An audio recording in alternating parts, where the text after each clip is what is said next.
Hi Anna, I'm just jumping on to say a very quick happy birthday before we get into this reading vlog. This is all about you and your favourite books. This is my birthday present to you. I don't know how all of these books are going to go, but I have tried to pick some ones that I think I might like, and I'm interested to see why you gave some of your books 5 stars. Let's have a look at the books that I have chosen. And some of these I chose purely because of the fact that I could keep them. So I have chosen Howl's Moving Castle. I haven't looked at any of these as far as plot or anything like that and synopsis. So yeah, we'll see how that goes. I've also chosen The Wolves in the Wall, Robin Hood, or for me, I could get The Adventures of Robin Hood by Howard Pyle. I've also got Fried Green Tomatoes, which is a great name. I realise that's not the full name of it. The Starless Sea. I'm going to be reading The Starless Sea for you, and I am also going to be reading Shadow of the Wind. I hope you enjoyed this video, I hope you enjoyed this vlog, and I'll see you a bit later.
I'm sitting here editing this at 4:30 in the morning that it's due to come out. I realised I didn't update you on The Wolf and the Wall, The Wolves and the Walls. That was such a cute little story. It was a great way to start the vlog. I'm giving it 4 stars for a children's picture book. It was really good. I really enjoyed it. The art was incredible. There was something about it that reminded me of Coraline, and the kind of isolation of it. There was an isolated feeling. I know she had a family, but there was definitely an isolated feeling. I don't know, maybe it was the position of the house, where the house was sitting, and the fact that I couldn't see any neighbours, maybe. But yeah, it was good. It was a great start to this reading vlog.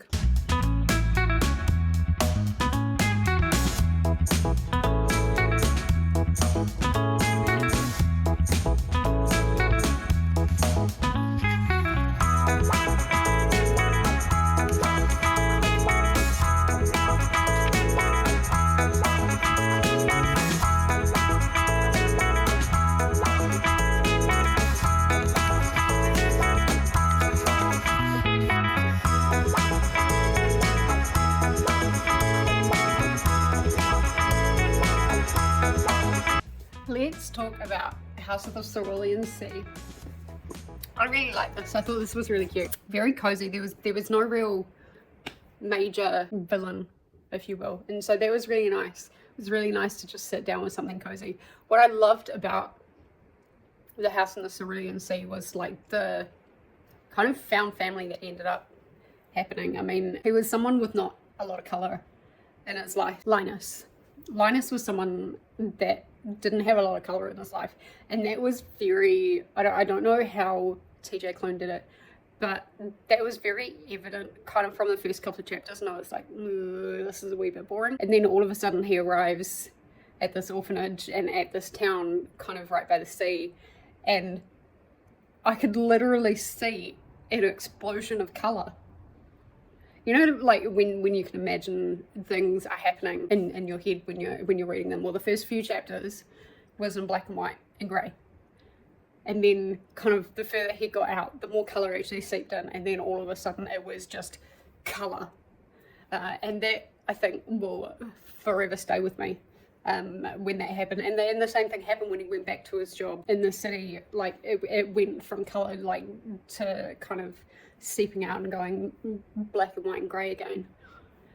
So that was, I don't know how TJ Klune managed to do that, but they did. It was fantastic. That's incredible writing to be able to do that. And yeah, the found family was just so cute. I mean, Lucy was so funny.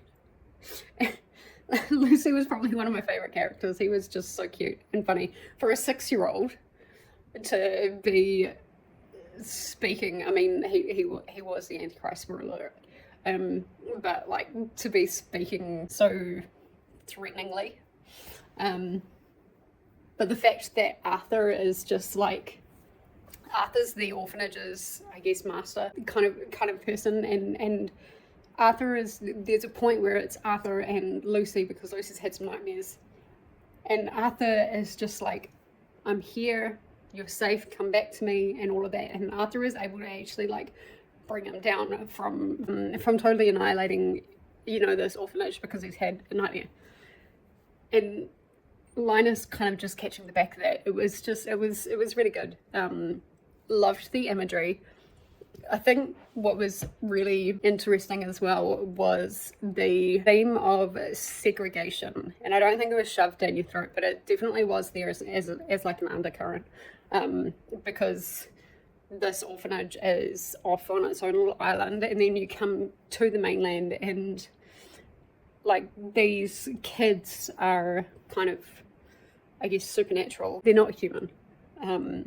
And they've got magical powers and stuff like that, and it scares them. But like, there's a lot of things you would have seen, like people crossing the road, people saying, no, you can't come in here just because you've got this. Like there was a real sense of segregation and being unwelcome in that village. And so that's probably another thing that will probably stay with me for quite a while, having that. And I think if I did a reread, I'd be able to find even more themes that would kind of slip in there quietly. But as it was, I actually managed to do the whole thing in one sitting.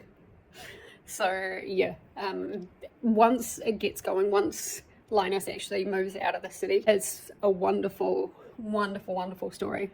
There is a little bit of inclination of feelings between Linus and Arthur that's not heavy. So like this is a book that I would kind of say you could read with your middle grader, or like very low young adult, kind of 13 and up maybe. It was really sweet. It was really good, and them going on adventures, it was good. It didn't give me the 5-star feeling, so I'm not going to give it 5 stars, but I will give it a 4.5 because it was good. It just didn't quite hit that mark for like the majority of the book. So yeah, that's a really good outcome for me. The last TJ Klune I read, I was like, it didn't really work for me. But this was a lovely story, and this is one that I would probably read again. So yeah, that was a success.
I'm honored to have been also chosen by Jess to do the Book Debates first episode for 2026. I cannot wait. So let's see what Jessie has for me.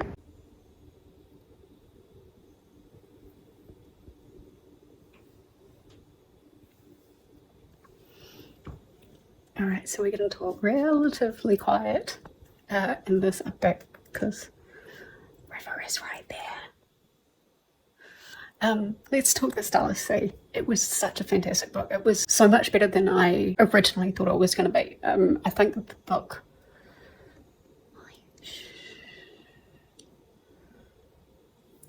wasn't as long as I thought it was. Like, it looked thicker than what it actually was. And so that was really good. But like reading it and listening to the audio, it was also longer than I thought. Oh, how long did we last? We lasted 55 seconds. Yeah, it was longer than I thought in that respect, because how do I explain this? There was fluff, as in you really kind of got sucked into the world and stuff like that, with the descriptions and also with Zachary, the main character, reading, was it the Book of Sorrows, which is also written out in the book as like separate chapters. So that's where the whole book within a book comes from. So there was a lot of description and it sucks you into the world really well. There also wasn't a lot of, for lack of a better term, there wasn't a lot of bullshit. And everything that was put in there was used and it was needed. And it was written so well. I enjoyed this more than I enjoyed the Night Circus. I think if I reread the Night Circus, I wouldn't have a great time, but I could see myself rereading the Starless Sea and having a great time and getting even more out of it. I kept going between a 4.5 and a 5 star. On Goodreads, it's going to say 5 star. I'm still not sure. It's somewhere between there because it was incredible. Like, once I got sucked in there, my whole world just ended up being the Starless Sea. I just consumed it faster than I thought I would. But at the same time, there was the whole feeling like it was just a little bit too long. And there were quite a few instances towards the end of the book where, like, they would finish something with Zachary and it actually sounded like it was the finish of the book, and then it would move on to, not Maribel, God, I'm already forgetting names. It would move on to the girl, and then there would be this big thing with her, and then that would finish off, and then there would be something else that would happen with Zach. Yeah, it felt like a book that had quite a few endings, that didn't need to have so many endings. But in saying that, it was fantastic. I really loved the stories of the Owl King. That was really fascinating, especially the story of the princess who ran away from home, basically. But just how all these different stories are kept and looked after, and then the description of the Starless Sea as well, and like that entire world was just absolutely stunning. And to be fair, I think if I reread that, that's where I'd really need to focus on, because it was easier to follow the timeline and the plot with Zachary and with Dorian and with the girl, and even with the stories of the books that were written out inside the book. Those were easier to follow than, kind of, for me, when they were actually in the world of, you know, the Starless Sea, and it's talking about the harbour and the ships and these rooms that people put stuff in as like a keep if they've ever been there. But yeah, I could definitely reread this and I could get more out of it. And I think I put in Coda's chat, hi Coda, have I found a new Piranesi? Because there was a moment in the book, and this is one of the endings, where I was busy doing something and I was listening to it, but then this thing happened and I was like, what? Excuse me? And it reminded me very much of Piranesi. And I was like, and I don't feel like that was explored a lot. That was kind of like one option, one avenue. But yeah, man, was I paying attention after that? I was like, whoa. And it's probably the avenue that really interested me the most. So yeah, that was my thoughts on the Starless Sea. I'm glad I read it. I'm glad I finally read it. I think if I wasn't doing this vlog. I don't know, it still would have taken me a long time. I probably never would have read it. I don't want to unhaul it because it's such a pretty book, but at the same time I probably just wouldn't have read it, and it would have got unhauled eventually. The last couple of unhauls that I've done, little ones, it's almost been on the pile. So I'm glad that I read it. I'm glad that I've done it. Definitely, like a lot of the books that I have found in this vlog, definitely one that kind of forces you to sit down in something like a nice quiet environment and just read it and immerse yourself and get yourself lost in the world. And I think that's really the theme of this vlog, is just kind of getting lost in the worlds that are being created by these authors. And so far all of the books that I have read they've done a fantastic job doing that.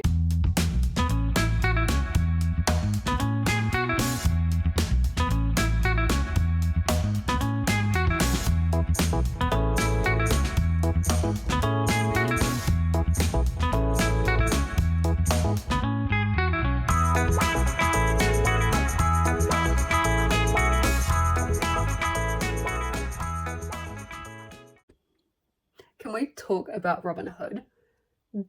Okay, so this one is very complicated for me to talk about.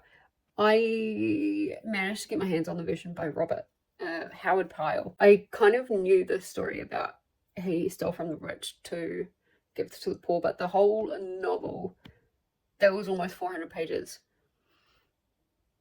Way more than I expected. There was a lot more to the stories than that, and I say stories because it was kind of written out where you could read each chapter like a short story. They all had a start, a conflict, and an end. The book itself, while there was a lot of action, I kind of found it quite a slow read because of the language that was used. And it was very old English, like a lot of these and thous, and those were the easy words, and there was marry used a lot, but not in the term that we kind of understand it to be. Yeah, there was all sorts of that stuff, and I kept waiting for Maid Marian to show up because that's what I had grown up on. I'd grown up on the Disney movie, and I'd also watched whatever version had Alan Rickman in it, R.I.P. And that was Maid Marian as well, I'm pretty sure. But the book itself didn't actually mention her. Or if it did, it was like maybe once. And then that was it. But because I was trying to concentrate on actually trying to read the thing, I didn't really catch her. And so that was really interesting. So it wasn't really about Robin Hood trying to get, the girl that he once loved. It was about him living his life as an outlaw, and you do get to see why he became an outlaw, and you also kind of follow his entire life from being an outlaw. So yeah, it was really well done. I'm very glad that I got myself an audiobook for it, because yeah, otherwise I would have been a bit screwed. It was taking me too long. But once I got the audiobook, it went by really quick. It was really fun, very adventurous. And normally with classics and that kind of language, I wouldn't recommend it to a younger audience, but I would recommend this to, younger people, again, middle grade. That seems to be another theme that's running through. Star rating, I was originally going to give this a 3.5. But then the epilogue happened. I'm not going to spoil the epilogue. But then the epilogue happened. My jaw just dropped. And I had to pick it up off the floor. So that brought it to a 4.5. So yeah, even a classic that is really hard for me to read with the language has done really, really, really well in this vlog. A lot better than I originally thought it was going to be. I thought this was going to be the weakest on this vlog, but it's turned out to be really, really good.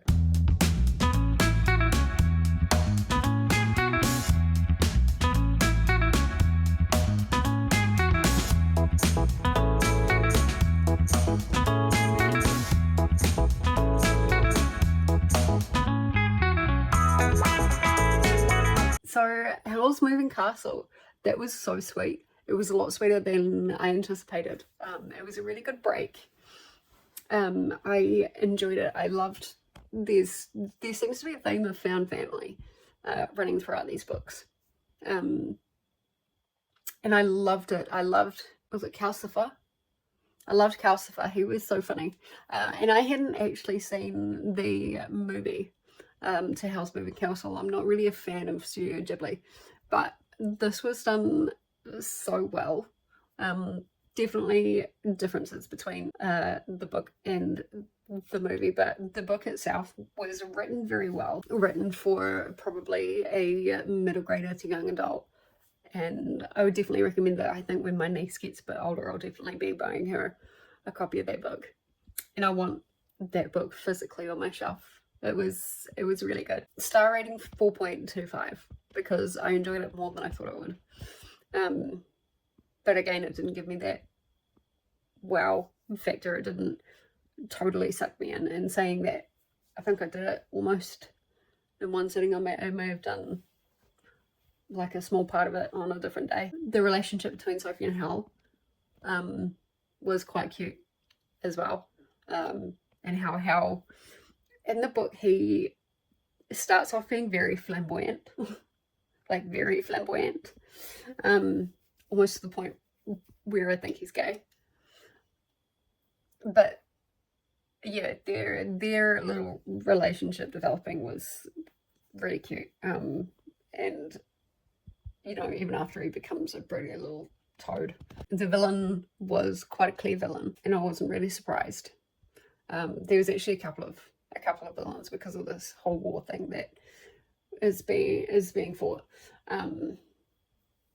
But what surprised me was like this kind of creature that just kind of snuck into the castle after being let in, and I won't spoil it any more than that, but yeah, that caught me by surprise a little bit. So yeah, it was really good. I really enjoyed it, and I'd definitely read it again. If I needed a break from some heavy reading, I would definitely be reading this again.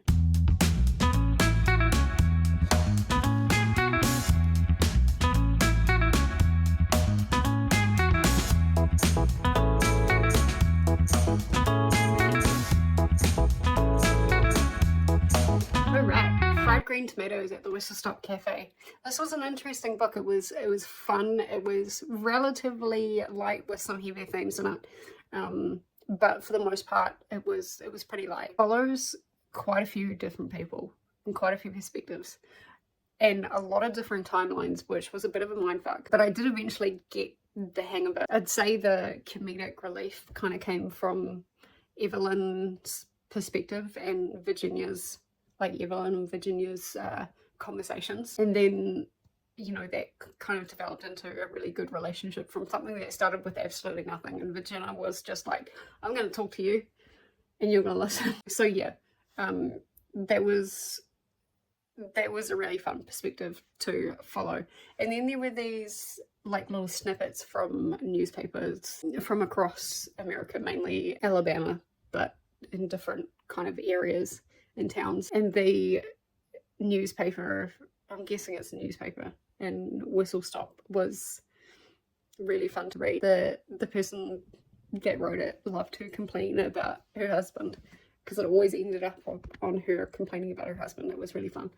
But this was really a slice of life kind of book, I feel like, with a little bit of a mystery around it, and the mystery I absolutely did not guess, but you can kind of like, thinking back to it, I can see little clues where I should have been like, oh yeah, perhaps, you know, this happened, and I'm not spoiling it, but yeah, usually I can pick up on little clues like that and go so yeah, it was good. I think out of the full-length novels that I've read, this is probably the weakest, but in saying that, it is still getting a 4-star.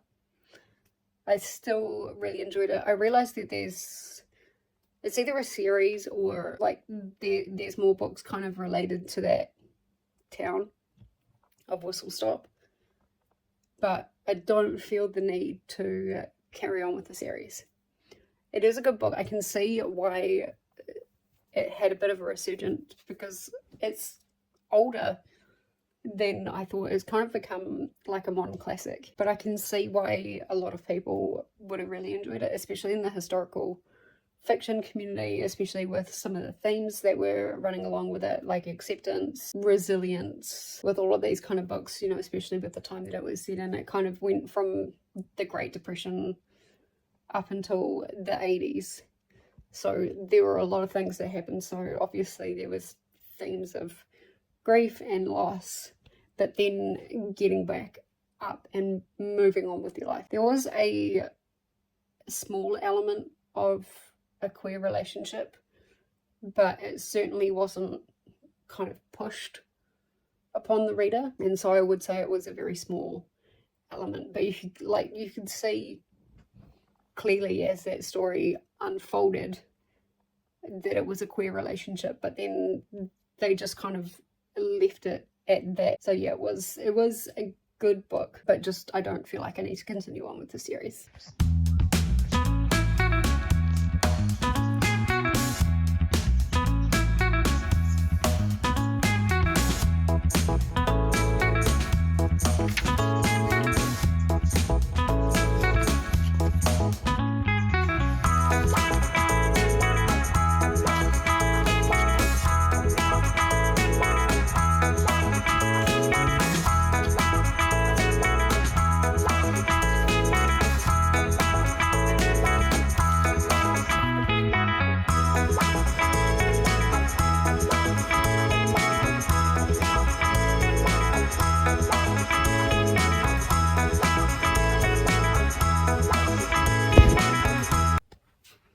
Shadow of the Wind.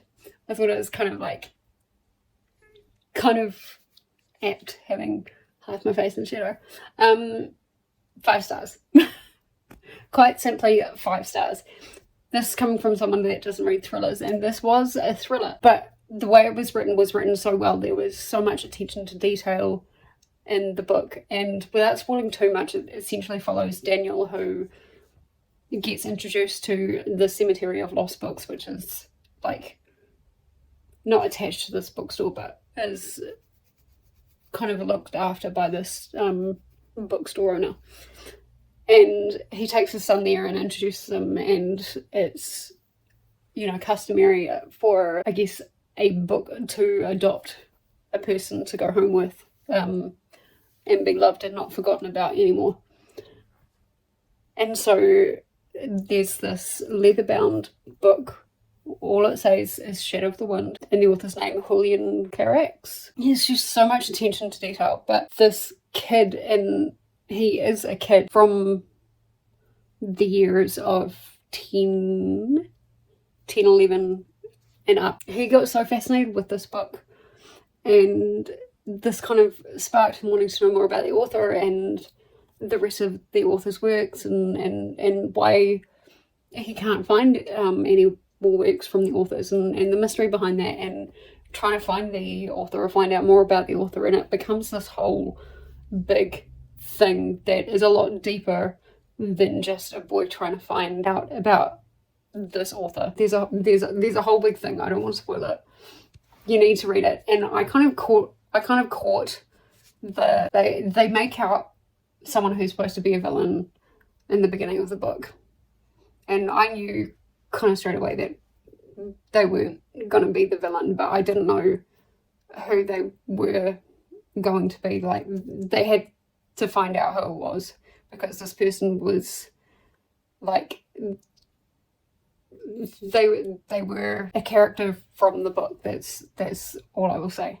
And so yeah, just before that was figured out, I was like, I wonder if X is Y. And as the explanation was happening, I'm like, yep, that makes sense. Yep, that makes sense. And I was like, yeah. And that actually brought a smile to my face. Normally with thrillers and things like that, normally it'll just make me go, oh yeah, well, that was obvious. But yeah, it brought a smile to my face, because the investigation and the telling the story behind the author growing up, I think, also helped like, again, it's this attention to detail. It was fantastic. I'm interested to see where the rest of the story goes, because I feel like it ended off pretty well. Like, you could almost read it as a standalone, but it's a 5-book series, or a 4-book and a novella series. So yeah, that one is going to be really interesting. So much better than I thought, because this is the second time that I've tried to read this, and it's a bit of a slow start, but once it gets there, and once you're like, wait, what's happening? And oh, this is interesting. You really start getting hooked in, and you start appreciating the details, again, that the author puts in there, like even down to the cobblestones. I could actually feel myself being in the book, in the set of the book. And I've never been to Barcelona, so I wouldn't have a clue where everything is, but you know, I could almost feel like I could walk through Barcelona having read this. So yeah, big talents there for people who can do that. But yeah, it was such a success, and I'm very happy. So that is going to be the end of our vlog. Thank you so much for watching, and again, happy birthday, Anna. I'm actually editing this while I'm in your chat on your stream. So I'm hoping to get this out in the next hour or so. But huge happy birthday. You've been such a great friend, and honestly, your book tastes are amazing. For everybody else, have you read any of these books? Let me know in the comments below. If you're not feeling chatty, just put some party emojis for Anna in the chat, because she deserves it. All right, I'm gonna head off. I will see you in the next one. Thank you very much, and I'll see you later.